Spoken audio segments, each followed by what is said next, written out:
Hi, good afternoon. Good afternoon. I hope you all are well. Thank you for joining me today. I am Terry Coaxum, your host of the Coaxum Report, and I have a super phenomenal guest that will be on with us today, small business owner. We call her the digital diva. Her name is Miss Lisa Gibson. And Miss Lisa Gibson is the lead designer of Renaissance Management Services. And she's going to be joining us today, talking to us a little bit about her business and all of her services that she has to offer. I'm super excited. How are you, Lisa? Hey, good to see you again, Terry.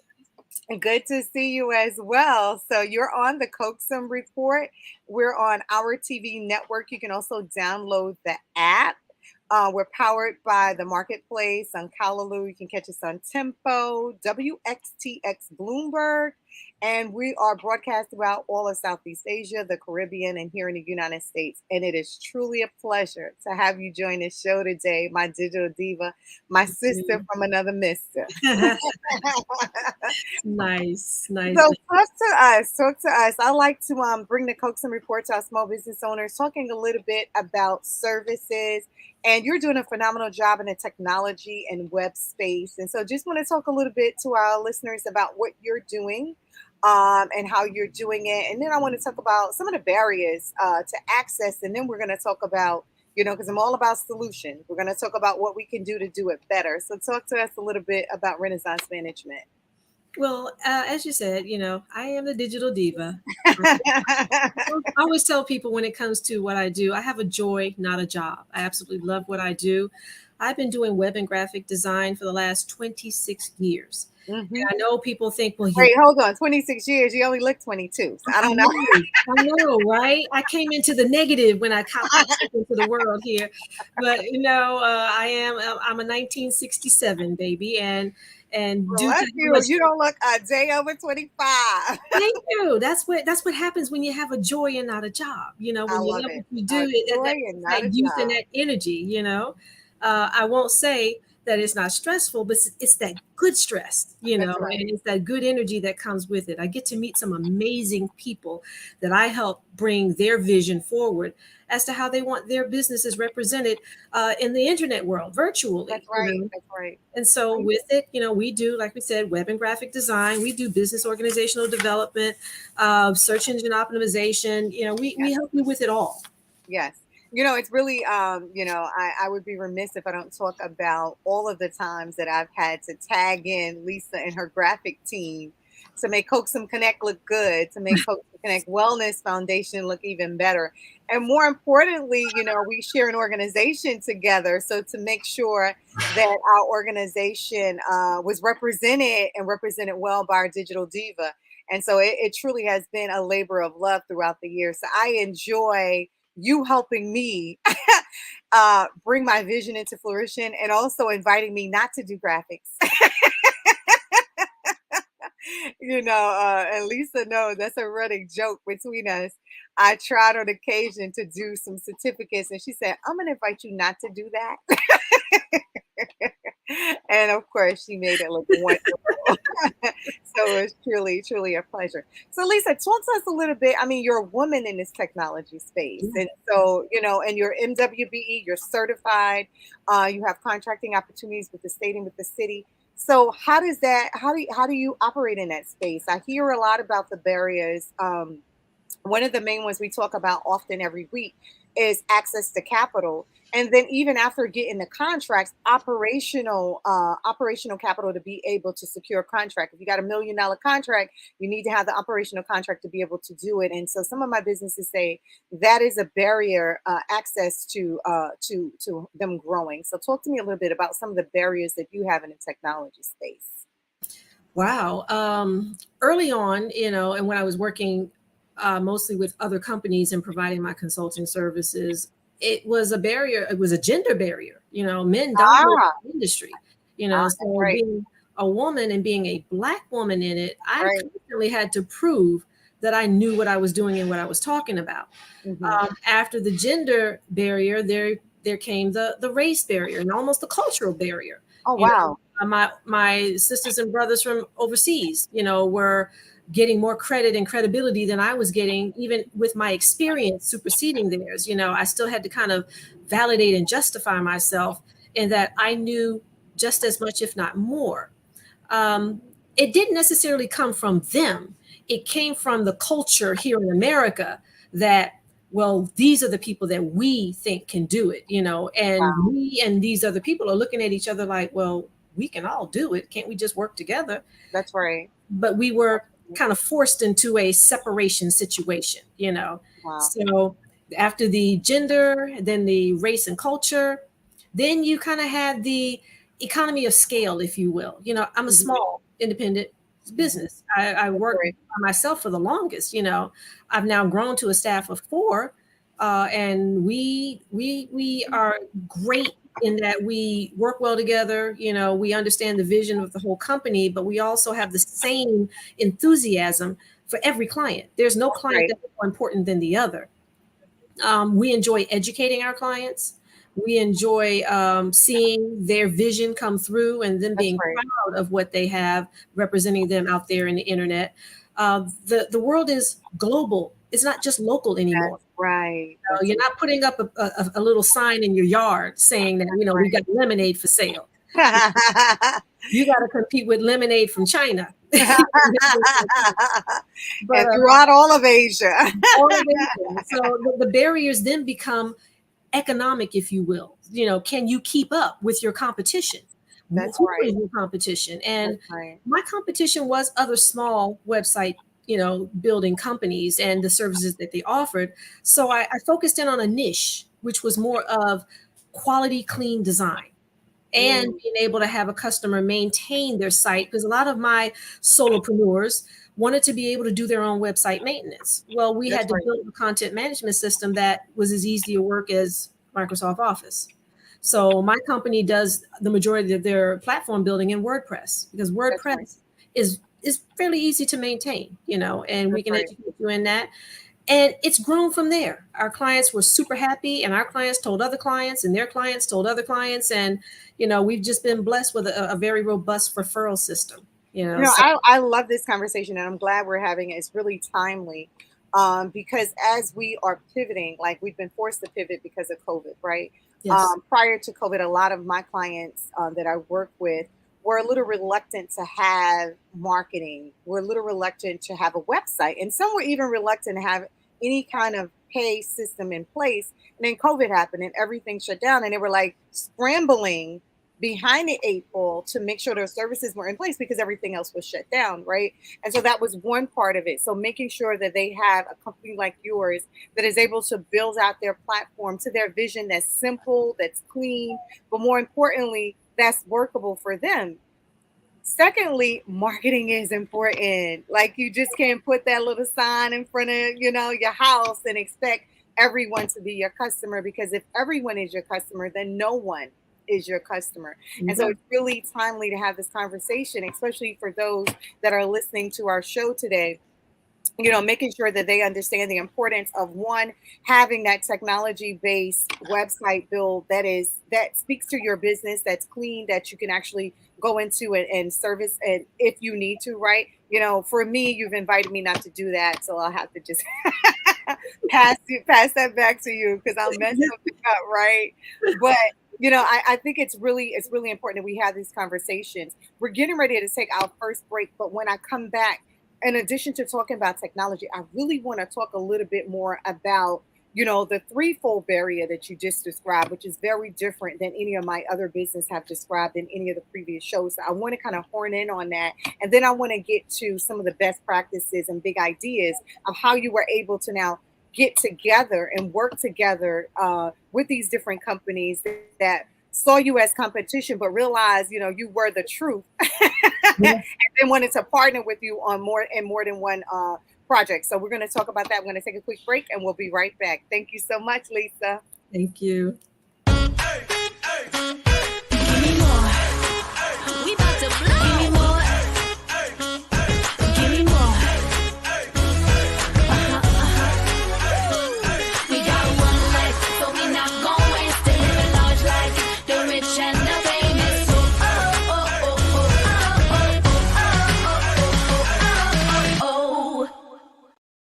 I'm Charles Meriday, and I'm in the restaurant business. In my 20 years as a chef and restaurant owner, I've been able to work and eat in some of the great kitchens around the globe. There's a whole side of the restaurant that most people will never get to see. So now, I want to take you to the back of the house, into kitchens of some of the best chefs in the world. Along the way, I'll share some of my own tips and recipes so you can cook like a pro too. So join me in the back of the house for a whole new perspective on cooking and food. Order in. Roger. Serve it, please. Buona Pasqua. I'm glad that you came, please.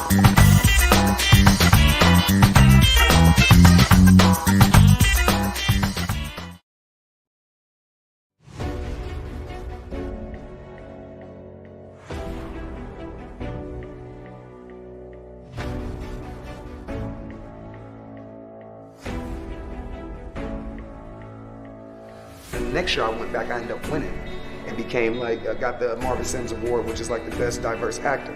And they called my name, and as I walked to the stage, white kids was throwing books at me. Real talk, right off the top of the balcony, like, because this black boy won. And then finally, one day I was just cooking in the kitchen. She was like, "Mommy, so-and-so touched me on my private parts like this," you know? And it was that moment where, like, I had that moment where I told my mom, and my mom was the one that shut me down, and I had a choice, you know, to make. I shot back. But you can't claim self-defense when you got an illegal firearm and you're 16 years old. I remember my brother right here, he was selling, he was doing this, but he got a break. You know, he could have took that money and flipped it. He could have went back, you know, Wake Wire money, 17th episode. I could flip that. Even on the out there, I did not. He didn't flip the wire, but I went straight. My bad. I'm moving on. I was a single friend for 6.5 years, and I was going through my situationships. You know, y'all know the situationships, men. Then I found, just like for myself, again, like, oh girl, you still recovering from your childhood. Like, what you about to do with a man right now? I had an agent, sometime some years after that, tell me that if you don't do nudity, you're not a real actress. So did they get fired? So let's Should have gotten fired that way. Everybody's laughing. They like, oh my God. They go, okay, great. Are you SAG? I was like, nah, I'm Puerto Rican, I'm black. And everybody did that. Like, we can pick up the sides right now and start going. I know this group that I'm with is about that. We're about that. Like, I'm about the work. You know what I mean? Like, chasing Hollywood industry. Who chasing? So I saw Chasing Hollywood. I was like, yo, we gonna have to change that name and do something, because niggas don't own chase. I feel like we're just, but we're living. That's the term that Hollywood uses. It's not about just today and me and blah, blah, blah. What we are doing is being documented. Our grandkids, our great-great-grandkids can see how we all walk, talk, sound, look in our prime. And, you know, something about that is very beautiful. And I think that is another element that kind of attracted me to it, is that it never dies. You never die through this art form.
Welcome back.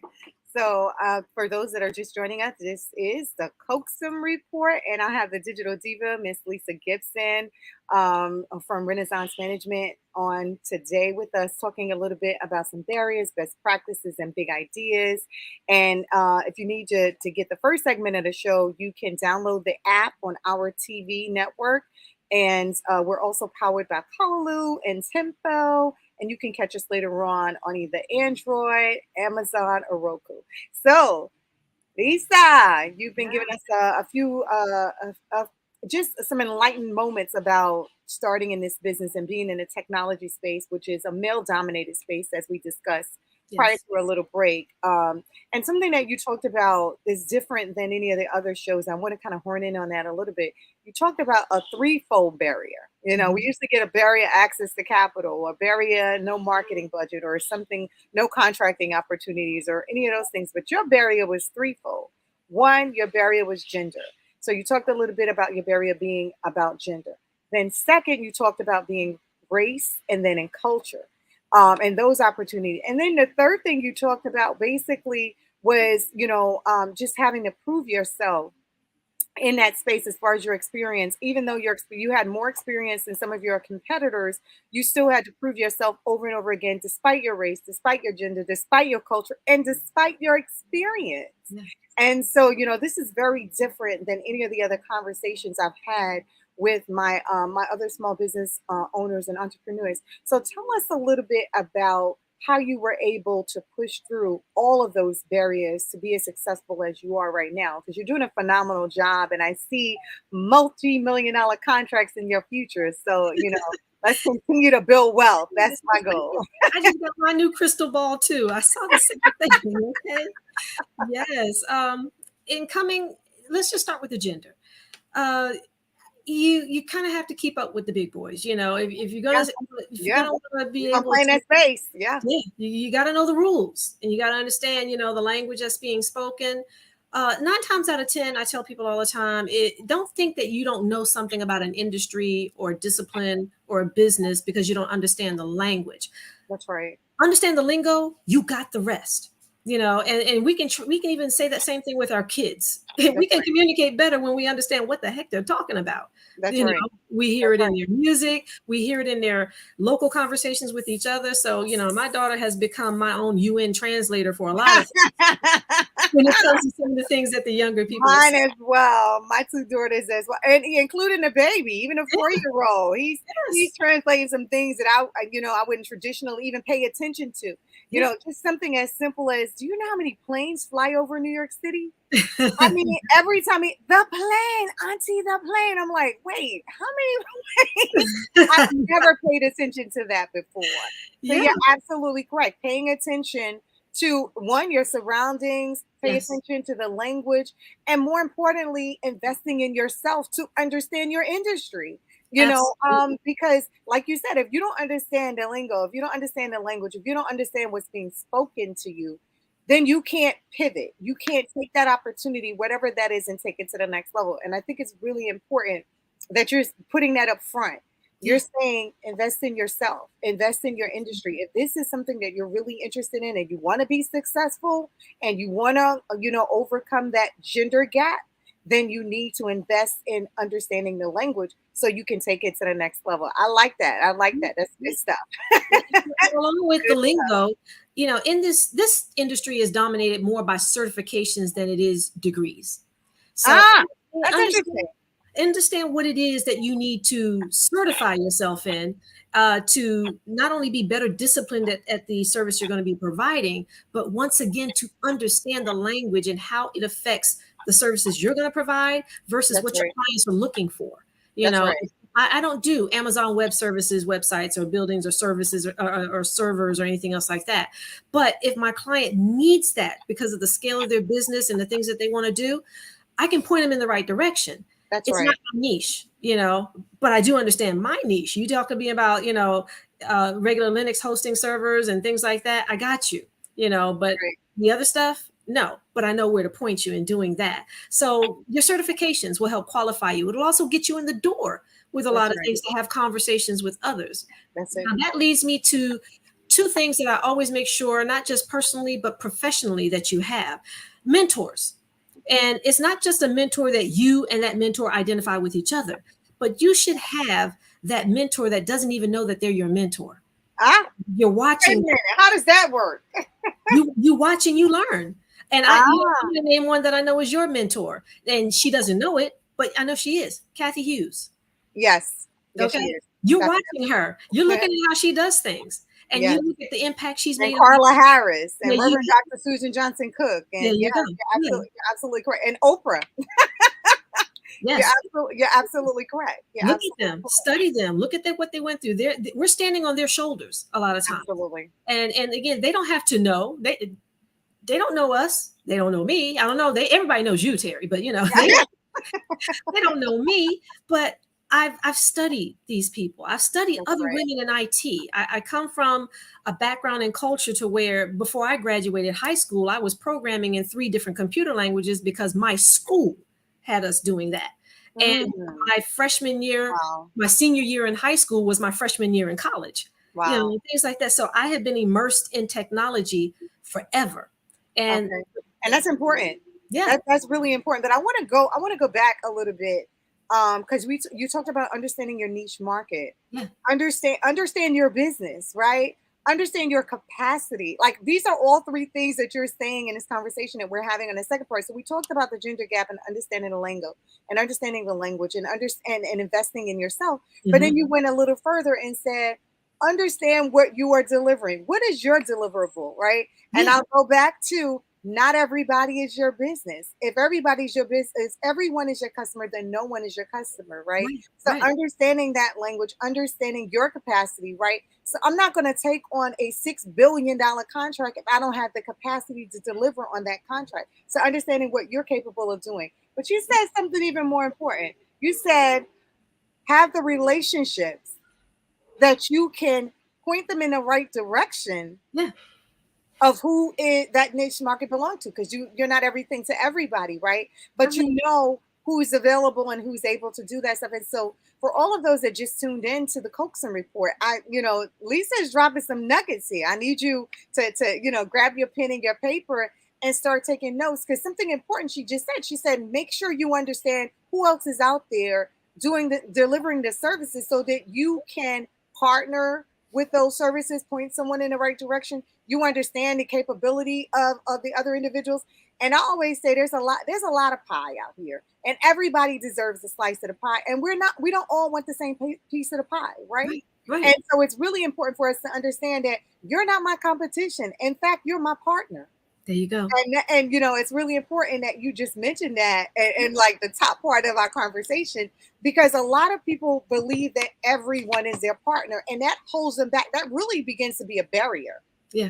If you're so protective of whatever you're delivering to the point that you're not able to share or able to point someone in the right direction based on your capability, then you're not able to grow outside of your capacity. And so you're not able to scale. And that's another thing that you just talked about too, making sure that your businesses are able to scale. So as a consultant, I know personally that you assess the business when you take on a contract to figure out where they are. And you don't come in with a white horse saying, I'm going to save the world before bedtime. Yeah. You figure out what the business needs, and then you point them in the right direction. And so for all of those that are just tuned in to us, Lisa, I want you to give our listeners your website, your email, your website, so that they can actually be able to go and find out what you're doing in your Renaissance management space. What is your website?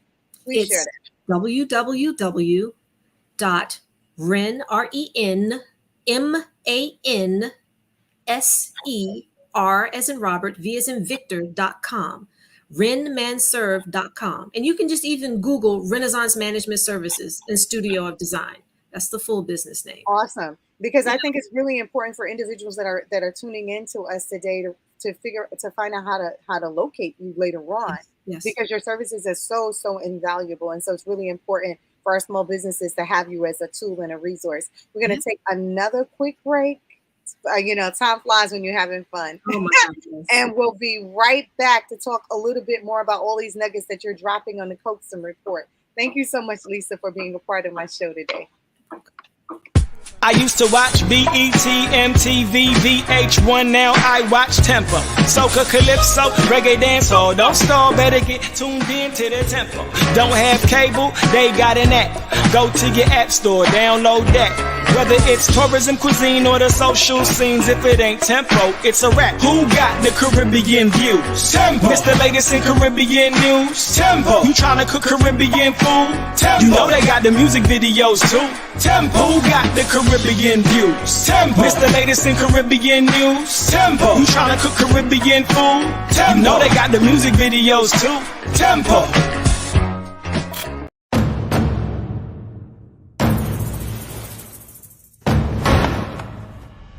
Time. It has a different meaning in the U.S. Virgin Islands. It goes backwards, forwards, it stops.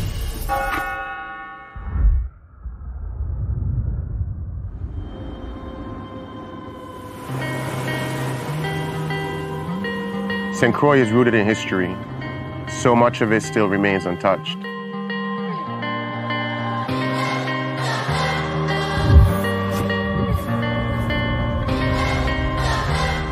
I remember running on these streets as a kid. This trap was right down there. It opened the same year I was born. This is where the original Crucian hook was born.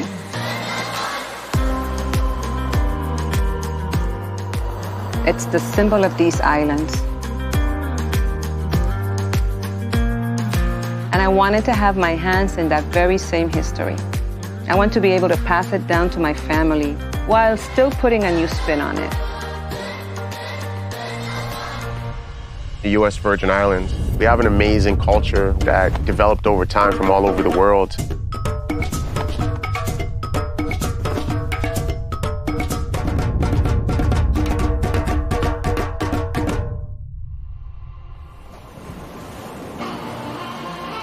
St. John feels so untouched.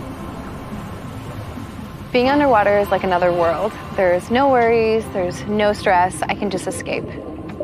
This is my happy place. My passion for scuba diving came at just being fascinated with the water and wanting to be a mermaid. And this is the closest thing I can get to achieving mermaid status. Canadians just love being outdoorsy. We live for adventure, so we love anything hiking, being on the water, diving, snorkeling, and St. John has it all.